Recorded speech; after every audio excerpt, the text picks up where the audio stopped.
All right, welcome everyone. Tonight is June 6th, and it is our weekly Fit Family Network team meeting. And this is a weekly webinar that we do each and every week just as an opportunity to get together and hang out online and see each other's faces and just kind of share what's going good in your business, what's working, and just kind of share some tips on those kind of things. So I'm excited that you guys all got on and you joined. It's a new month, so June, we're getting close, we're in the summer, we're getting close to Summit, so I know that a lot of us are getting excited about that, and there has been a lot of hype with 21 Day Fix being on sale this month, and I know a lot of you guys are super excited about that, and that's always kind of your go-to program. So Carl has been, they did the pop-up surge last week where he talked a lot about 21 Day Fix, and Autumn was on the wake-up call last week where she was talking about 21 Day Fix and how, you know, you can use that program to help other people and how you can go back through people that have done 21 Day Fix and tell them about Fix Extreme. So there's lots of opportunities this month to really grow your business, to get new people in your challenge groups. So I am excited about that, and especially with country heat going on, it's just like autumn land everywhere you go. So I don't want to take up too much time talking because we have a guest speaker tonight, but I did want to share a couple of things about country heat because as you guys know, I'm in the exclusive coach test group for the program. And it's been 1 week now. So today is actually day 7 of the program, which is 30 days. And I will, like, I've been sharing, you know, meal plans or meals that I'm eating and dances and sweaty pictures and all of that. But what I really want to share with you guys is like how you guys can use my journey in country heat to already start posting and sharing with your network about country heat. So, for example, when my coach, Scotty Hobbs, was in the Insanity Max 30 test group, I used that as like a direct, like, cool thing to tell people, like, hey, you know, I know somebody that's in the test group and he's getting to work one-on-one with Shaun T. And I just really built up that exclusivity of it.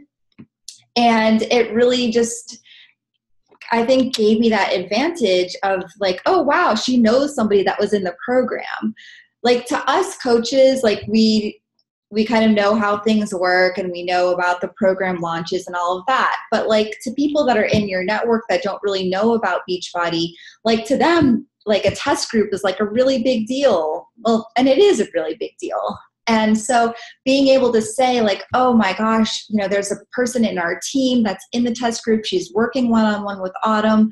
She's like getting to do the program now, and we're getting to see the, you know, the dances and the meals. So use that to your advantage as you're starting to talk about country heat and you're starting to build your list of people that might be interested, you know, in joining your country heat dance party in July when it releases. So anytime that I'm sharing about it, I'm sharing results from the group that I've seen from other people or my own results, you guys should definitely be sharing about that and putting it out there like, hey, my coach is in this group. It's so awesome. I get to find out this behind the scenes stuff. And so just really like focus on that and hone in on that and use that to your advantage, because there's only like 25 or maybe less than 30 people in the group. So it's definitely a perk for you guys to be able to use that and use that as something cool that not every other Beachbody coach has in their back pocket. So I just wanted to share that quick tip, and then I'm going to go ahead and introduce our speaker tonight. So I always like to try and get some different people getting on our call and sharing a little bit about what they're doing in the business and adding some value and just different kind of perspectives and things like that, so that you're not always having to hear from me all the time. But tonight we are going to hear from Allie Murphy, and I originally met Allie because she is one of Scotty's coaches with Team Dynasty. And so we've met a few times at, different Beachbody events and things like that.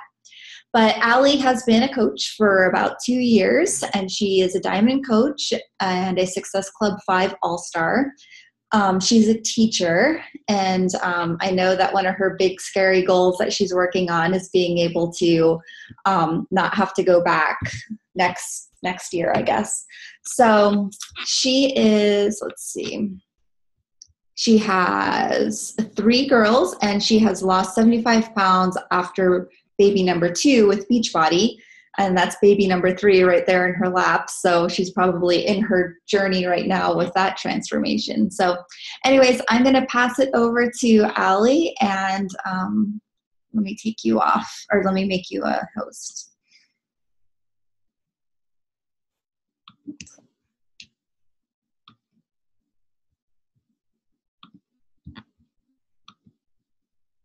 Okay.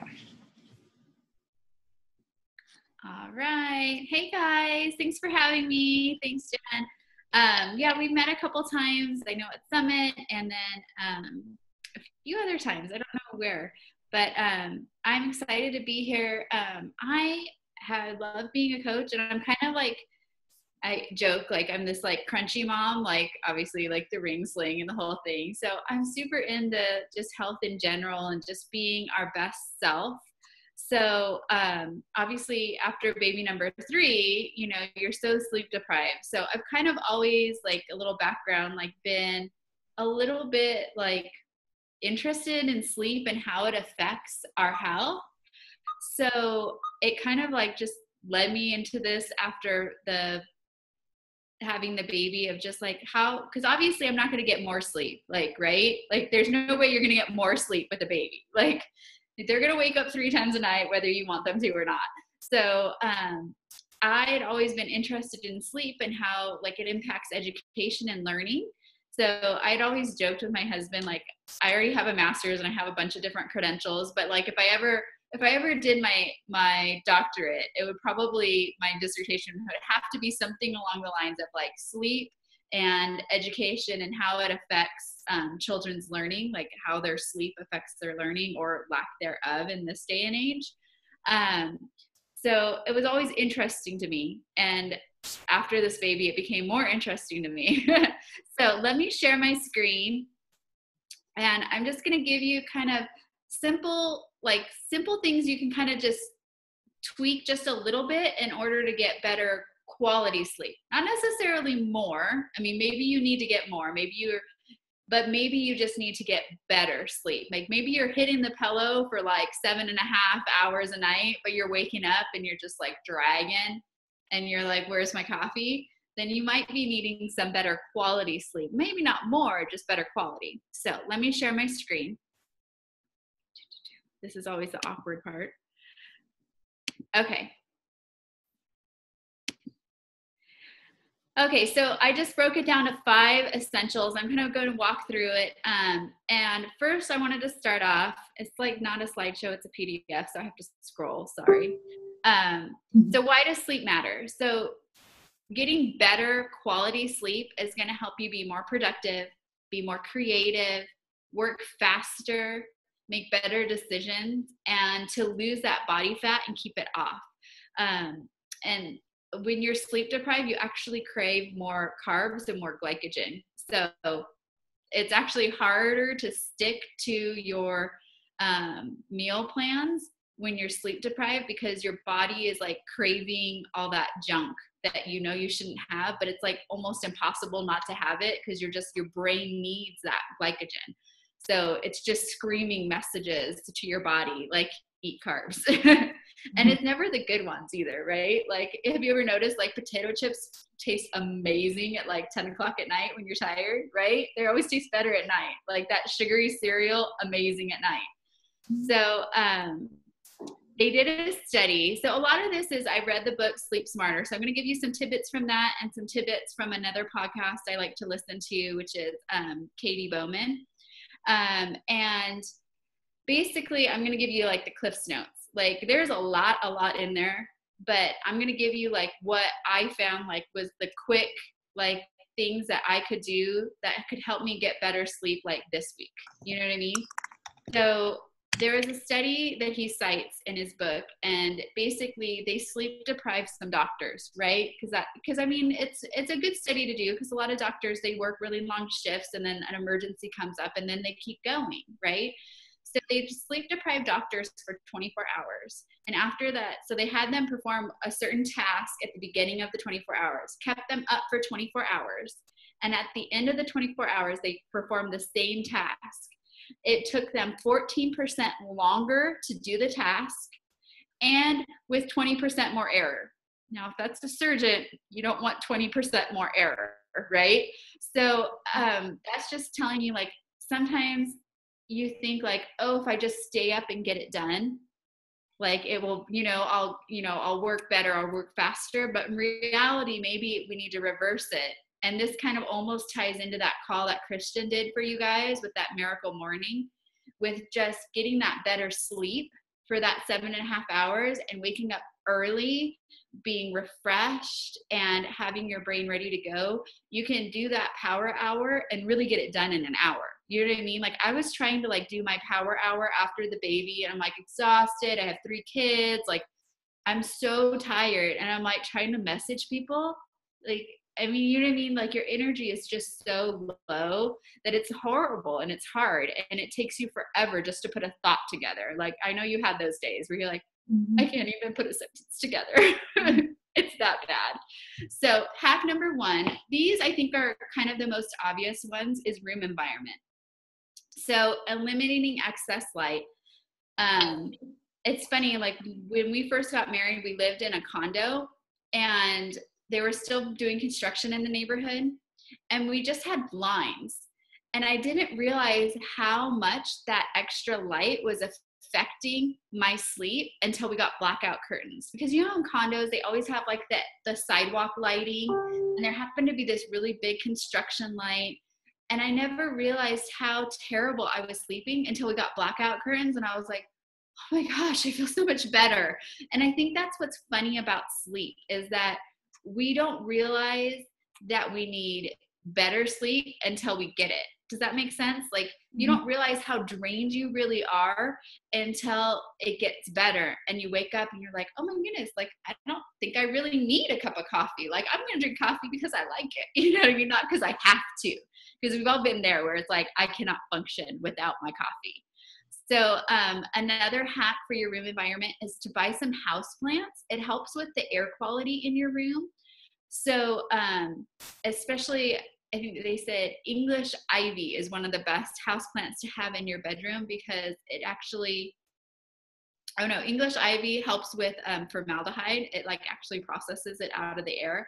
And then it's called, it's the snake leaf plant. It actually, most plants will process carbon dioxide into oxygen during the day, but the snake plant actually processes it at night. So you're getting more oxygen in your room at night. So kind of cool, but I mean, it's so simple. Like, it's so easy to just run to Home Depot and buy a few houseplants for your bedroom. And I have houseplants in my house, but I never had any in my bedroom, and I don't know why. Like, it's so simple, but it's such a simple little thing to do, but I wasn't doing it. You know what I mean? So these are just easy things to add into your routine that really don't take a ton of effort, that can help you sleep better. Obviously, I think the one we all know is temperature. We've all been there on that like hot summer night where you just can't sleep. So some of the hacks that go with temperature are, especially if you share a bed and like your spouse likes the room cooler than you do, and like you can't sleep because it's too cool, or like vice versa, there's actually like cooling sheets and cooling pillows you can buy now, so that can kind of help. So like you could just buy like a flat twin sheet for like half the bed if like you need it cooler than your partner, or vice versa. Another thing that can be causing you some bad sleep is, again, mattress. It's one of those things that we kind of take for granted. Like, yeah, we bought a mattress like when we got married, and that was 10 years ago, or you know what I mean? Like, you just don't think about it. It's just something that's in your room that you're not thinking about. So you have that mattress that you've had forever. So even if you flip your mattress and you rotate your mattress and you do all those mattressy things they tell you to do in the mattress store so they like, last longer, the reality is the heaviest part of your body are your hips and your pelvis. So whether you rotate that thing or you flip it, whatever you're trying to do to like save your mattress, it's not going to work because the heaviest part of your body is still going to be in the middle of the mattress, right? So sometimes it just needs to be like, all right, we got to cut our losses here. You know what I'm saying? Or, maybe go buy that extra little, replace the memory foam topper on the top so that you can get a little bit more, not necessarily padding, but almost firmness, especially if your mattress is sinking. So another hack is to maximize hormones. So, cortisol is basically a daytime hormone. It gets a lot of bad press, cortisol is, it's like that hormone that's making you fat, like it feels like that's the vibe with cortisol. But reality is cortisol is a hormone that we need in the morning mostly, and have it, it should be highest in the morning and then tapering off towards the evening. Okay. And then you want your melatonin higher in the evening. And then obviously it tapers off as you're going to wake up. So the way to maximize this is you need to get light early in the day. So getting natural sunlight on your skin helps you balance out that cortisol. It's a cycle. Like you want the cortisol, you just don't want it at night. You know what I'm saying? So if you have cortisol at night, it's going to keep you up. So getting natural sunlight on your skin early in the day before 10 a.m. is best. But, if it means that the only time you're going to get sunlight on your skin is if you go outside to eat lunch on your break, then at 12 is better than nothing. You know what I'm saying? So shoot for like just 10 minutes.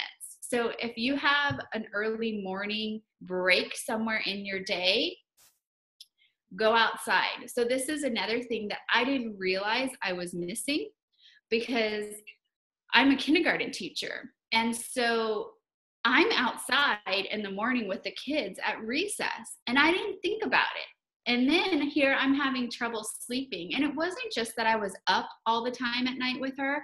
It was that I was almost not even sleeping between her feedings. Does that make sense? Like it was like I was a wreck. I was all over the place. And I started reading more about sleep, and I was like, oh my goodness, that's something I took out of my routine and I didn't even realize it. You know what I mean? Like I had normally been getting that early morning light on my skin for a good 10 to 15 minutes every day. And now I'm missing it because I'm inside with a cranky baby. You know what I mean? So it's something that I had taken out of my routine that was now affecting my sleep. It was something my body was used to getting that natural light. So, and then the flip side of getting natural light early in the day is eliminating unnatural lights late in the day. So anything that's like a screen, any sort of screen, any electronic, your TV, your computer, your smartphone, they're all emitting blue light, which is probably the worst light. So they've done a lot of research on blue light, and the way it affects your circadian rhythm is that it really mimics daylight the most. It's the brightest. And so what it's doing is it's altering your circadian rhythm, that whole sunlight in the day, no light at night, So what's better for you at night is a red light or a warm light. So think like firelight. So, if you go back, we all think about like people are super into like eating paleo, right? So like this is almost like, think about it as like, you can almost think about it as like sleeping paleo. You know what I mean? Like would our ancestors have been staring at a blue screen at night? And I don't even know who it is. You guys can even tell. So I'm going to call you out, Phyllis, but because you have glasses on, we can see the blue light reflecting off your glasses right now. So, I mean, that's right there. So what you can do is there are some apps that you can put, because I mean, I'm reality here. Like, we're all Beachbody coaches. If we're working full time like me, you guys are going to be working at night, right? You're going to be working at least a little bit after the sun goes down. So there is an app you can put on your computer. It's called Flux. It's F.LUX. And it automatically, so my screen, like, if once it's still light out because I'm in California, so it's only 6:20 here. But once the sun goes down enough, my computer will automatically switch and pull the blue light out of my screen, and it will kind of have this orange glow across my screen. So it doesn't affect my eyes as much. So I'm so used to it now. This is what's crazy, because you're used to the blue light. I'm so used to now working on a computer that has this flux already on it, so I'm not getting the blue light. My phone doesn't have it, so I've stopped working on my phone at night. The other night, I went to go do something on my phone, and I laid down in bed, and I was like, oh my gosh, my eyes hurt. Like, I felt like like the screen was imprinted on my brain. Like, it was terrible. So it's one of those things that we don't think about, but it really does make a big difference. And it's really, really easy to fix, or to just make a small little change, and it will make a big difference for you. So the app on your computer works well. I have a Mac. I'm not sure if it's on all computers, but you can just Google it.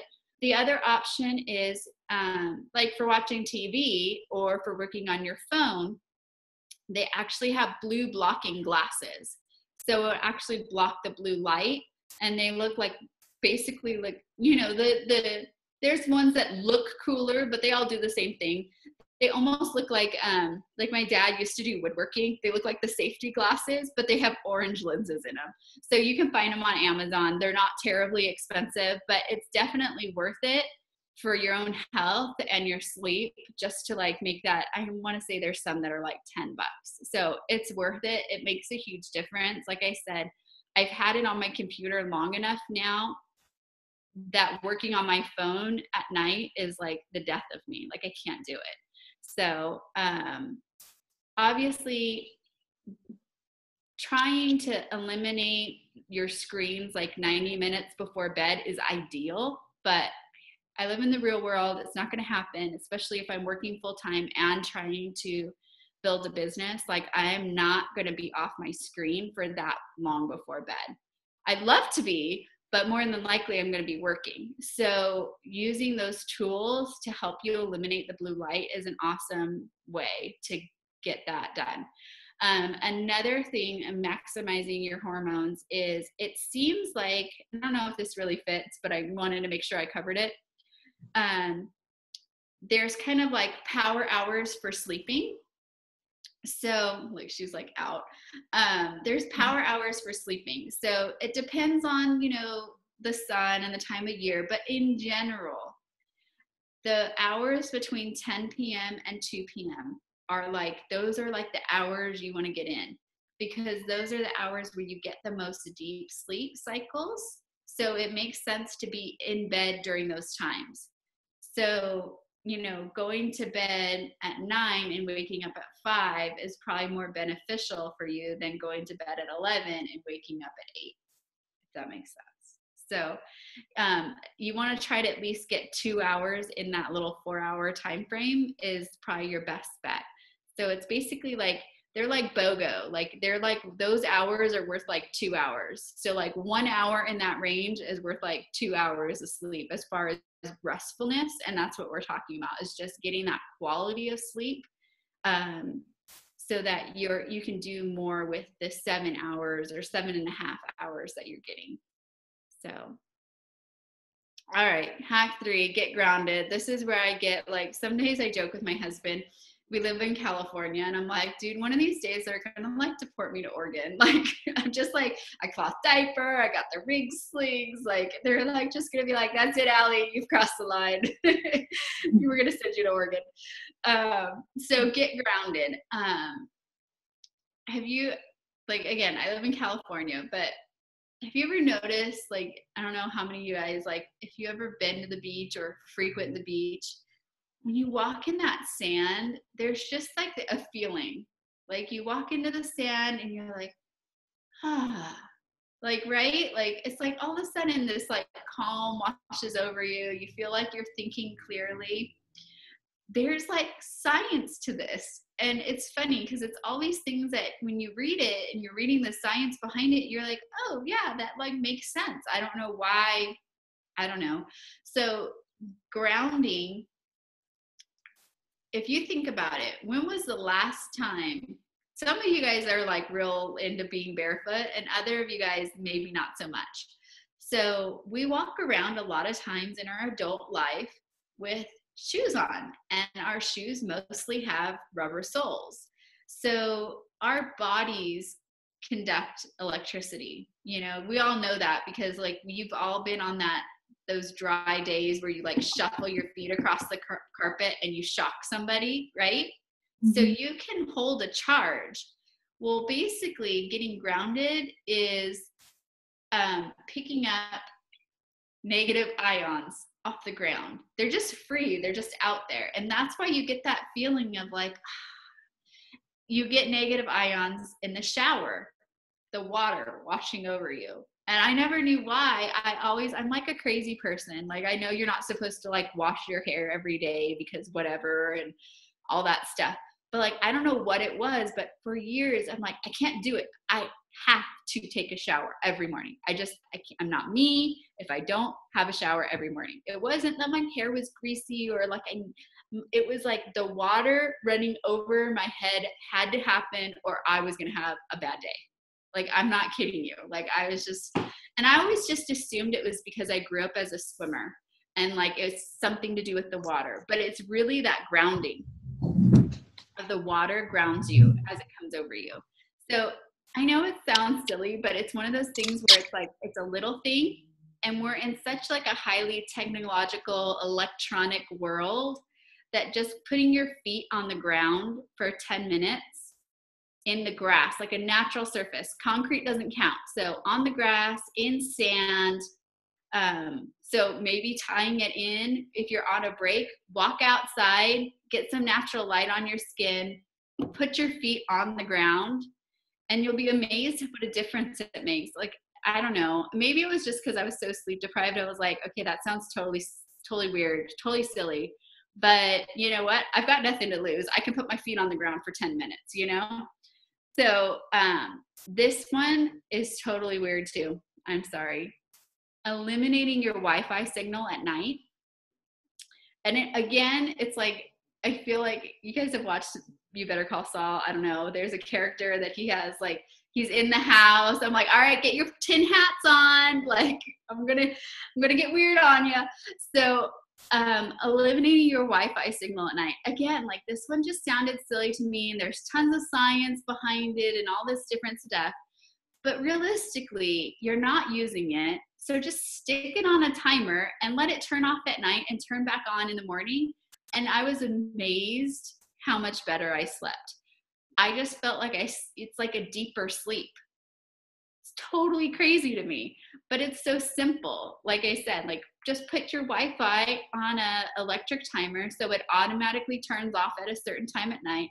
Also helps you kick you off your screen, right? Like if you say, I'm going to get off, you know, and I'm going to stop working at X time so I can be in bed at whatever time, set that timer on your Wi-Fi and, you know, you'll kick yourself off. So it's almost like helping you do some of these other steps. So again, it's super simple, but it really does make a difference. So this is my big challenge for you, is to charge your cell phone away from your bedside table. So again, like you can do the whole tin hat thing, and really how good is it to have your cell phone sleeping like a foot away from your head all night in the first place. But then I think even still, what's worse about having your cell phones right there next to you, like how many times does this happen? Oh, the vacuum's broken. Oh, I need to research I forgot to research that part I need to buy for the vacuum at Sears. And it's like, because you get all these thoughts at night, right, that you didn't get to during the day. So what do? You grab your phone and you start searching Amazon. Oh, let me go to the Sears website and find 30 minutes later, you still haven't found the part and you're not asleep. And then you've been staring at the blue light and your brain's like going a million miles an hour thinking about like 10 other different things that you forgot about, right? But had you had your phone plugged in somewhere else, would you really have gotten out of your bed? Like, is a part for your vacuum that emergency that you really would have gotten out of your bed, walked across the room, got on your phone? Like, I'm just saying, like, plug it in across the room. You know what I mean? And it helps if you're one of those people that have your alarm on your phone. It helps with your miracle morning, right? Because now your phone's across the room. So when your alarm goes off, you have to wake up and go turn it off. And then you're not really going to crawl back in bed. So plugging your phone away from your bedside table. So whether that's across the room or like I just plug mine in the master bedroom. So like that gives me like a solid, like this is my curfew for my cell phone. Like cell phone's done, which is hilarious to me because like we have 3 girls and I don't know why Brian and I have already discussed this. I mean, I guess it's good. None of them have like electronic devices of their own because they're 7 and under. But we had already talked about like, oh, like once the girls, you know, when they're whatever, 16 or whatever, and they have a cell phone, like there is no way they're getting their cell phone in their bedroom. You know what I mean? Like, oh no, cell phones are getting turned in at night kind of thing. But like we weren't turning our own phones in. So now my husband and I both, like after we brush our teeth, we plug our phones into an outlet. Our chargers are now in our master bathroom.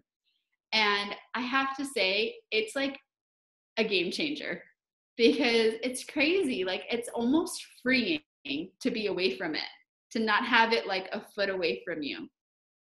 And just like, it's like, oh, and you know, nothing's happened, you know, no dire emergency has happened where I've had to get up and go get my cell phone. And it's been great, I think, for my brain space. So, oh, I put it on there twice. Bonus, so actually move your phone. So diet matters. All right, so caffeine, you knew it was going to come up because we're talking about sleep. So caffeine is a tricky little friend of ours. Like it makes us feel better when we're tired, right? But what it's actually doing to us, it doesn't actually give you any real like energy. It blocks tiredness. It blocks the feeling of tiredness.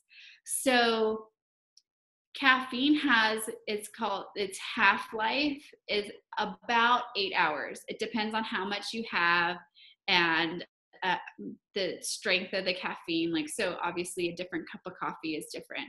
So if you have a half-life of 8 hours, that means if you drink, like let's take 1 scoop of E&E. 1 scoop of E&E has about 200 milligrams of caffeine in it. So that means 8 hours later, you still have 100 milligrams of caffeine in your system.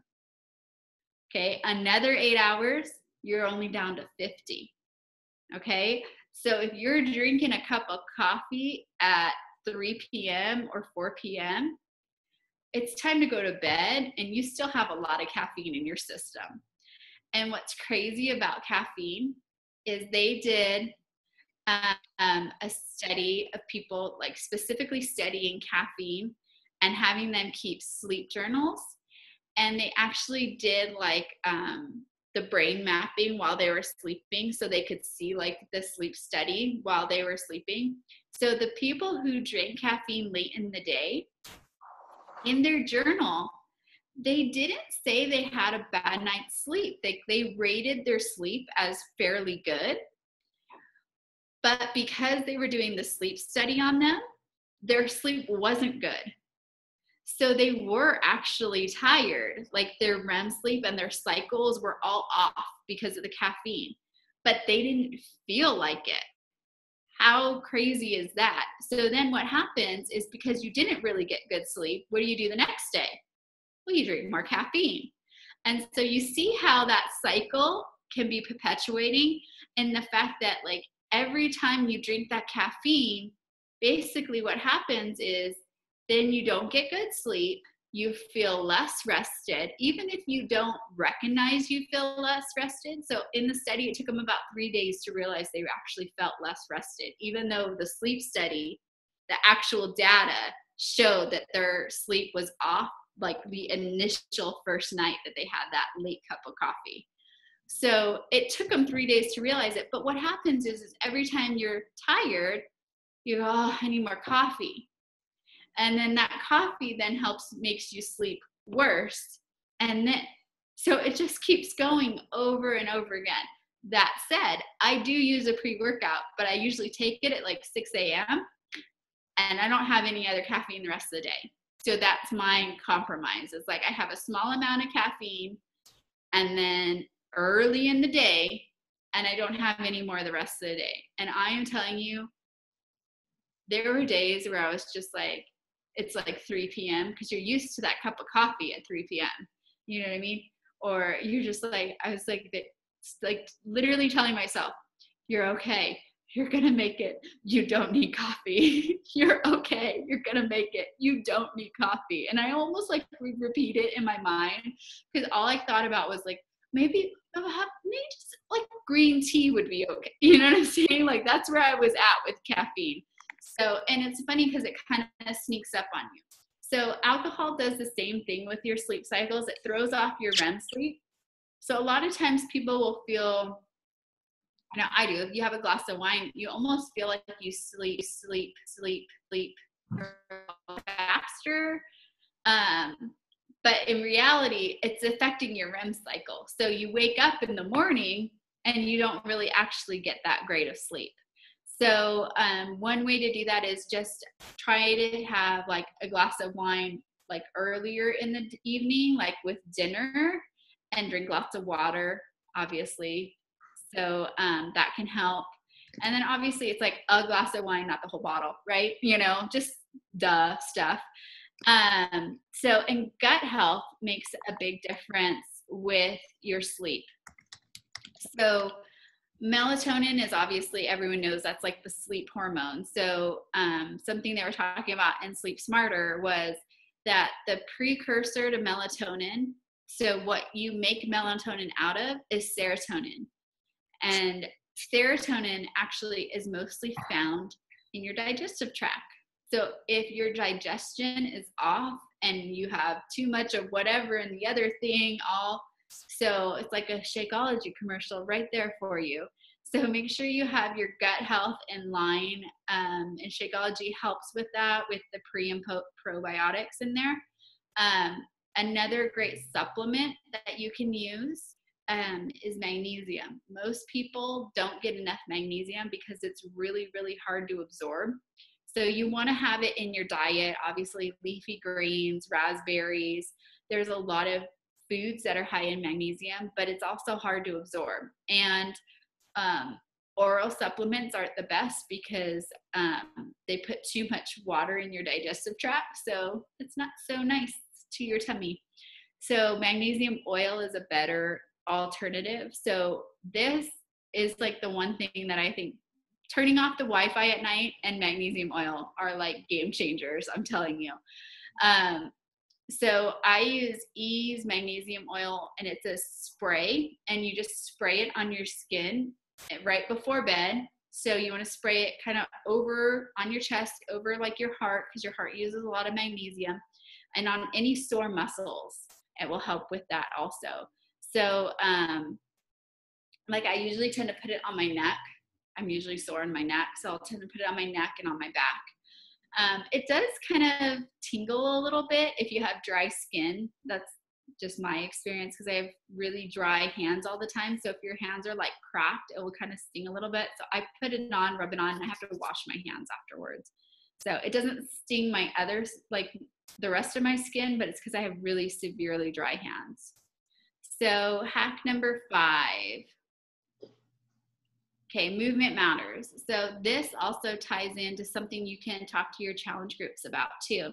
So that morning workout we talked about, it really helps kind of start that circadian rhythm. It kind of jump starts your cortisol in the morning. So it's important to work out in the morning. Now, if you're not a morning workout person, if your challenger isn't a morning workout person, it's still beneficial to do even just like a 5-minute HIIT workout, just something quick, even if it's like, I'm going to do, a couple jumping jacks for a minute. I'm going to do push-ups and I'm going to do, a few sit-ups, and like, it's like a 5-minute circuit workout. That's enough to get your cortisol pumping early in the morning. So then that way it's tapering out towards the evening, because that's what you want. So it doesn't have to be a full workout. And that really does fit in, because I know you guys talked, Christian talked about the Miracle Morning, which I'm a huge fan of too. That can work into your Miracle Morning if you're doing like the compressed one, which is what I'm doing right now, because there's days where she'll wake up one time a night. She's 5 months. And there's days where I'm up every 2 hours. So that really helps me, is like, okay, I'm just going to get up and just do something quick. Even if you like, or you prefer to work out in the afternoon, I know there's just some people that like working out in the afternoon, then just do something quick in the morning. Another thing that helps with sleep is massage. Go book a massage, right? No one's going to argue with that. Or get out your foam roller and do some foam rolling. So part of my routine is, she normally goes to sleep right at 6:30, as you can tell.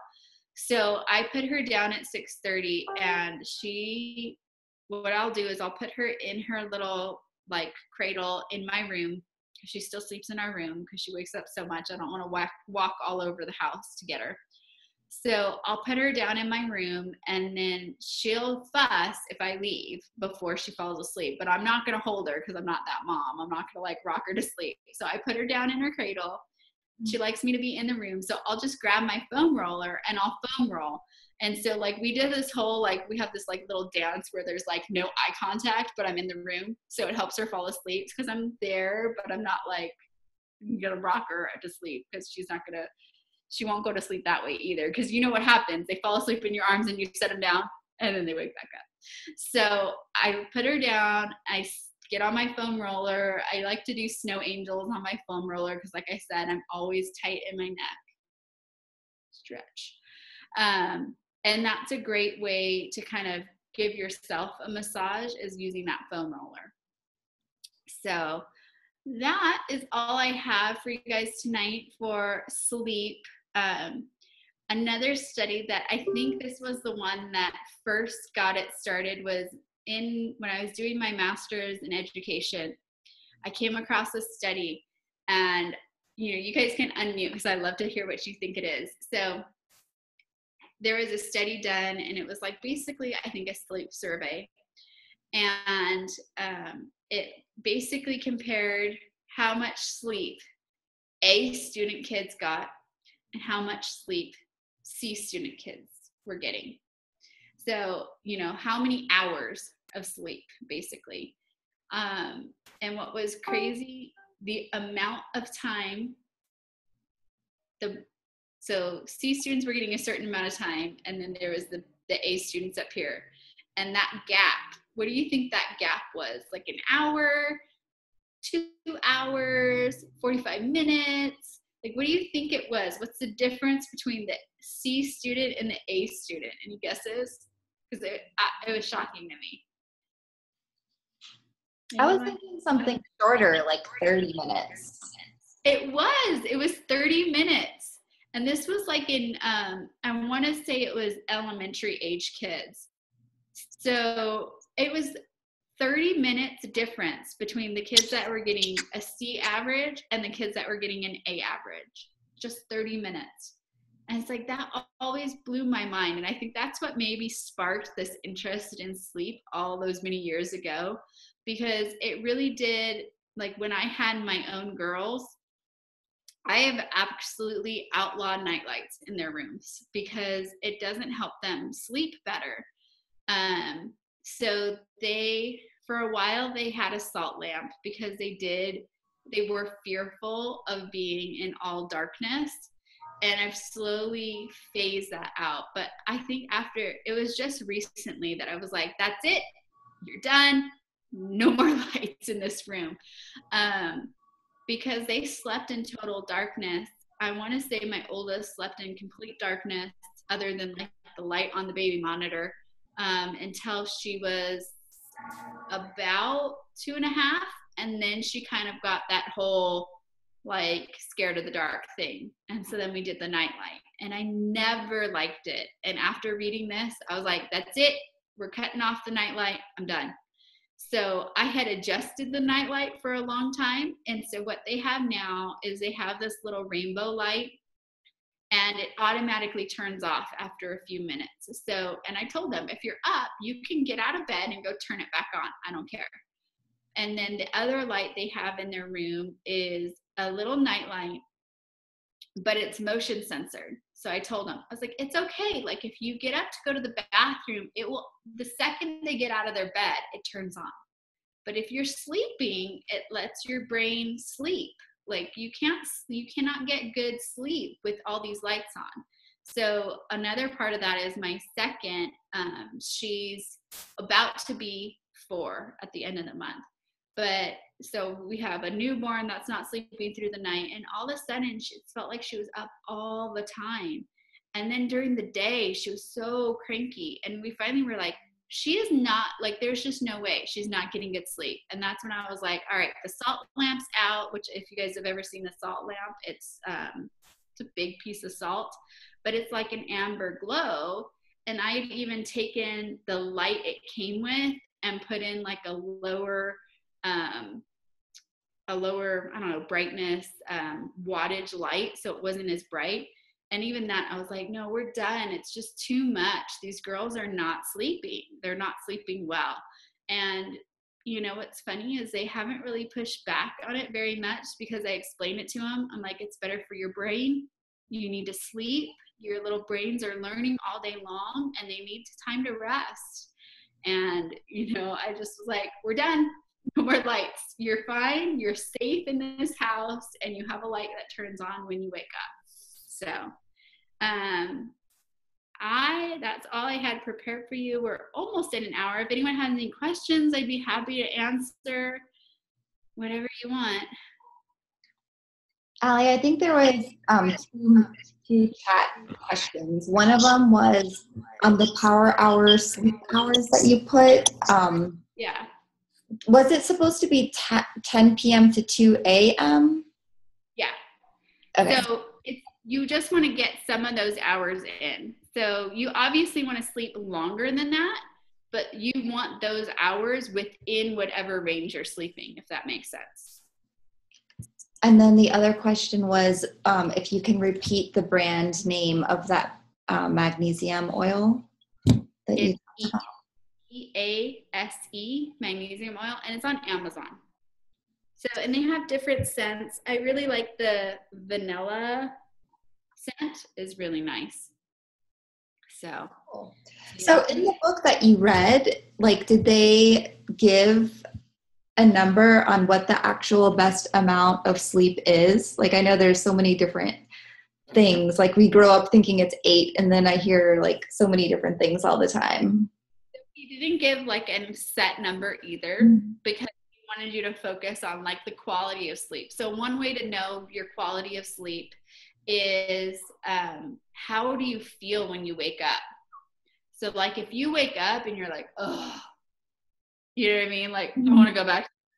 Like you're not getting good quality of sleep. If you wake up and you're in pain, like you're sore, like you're achy, like you're not getting good quality sleep. So you should wake up and feel like refreshed and ready to like go work. You know what I mean? So that's a good judge of how you're sleeping. So he did say, which I've heard from other people too, is that usually 90-minute blocks are more refreshing for people. So maybe not necessarily 8 hours, but 7.5. So, because you go through your sleep cycles, they're 90 minutes long. So sometimes if you sleep 8 hours, you're actually in the middle of a sleep cycle. So you'll wake up and you'll feel funky.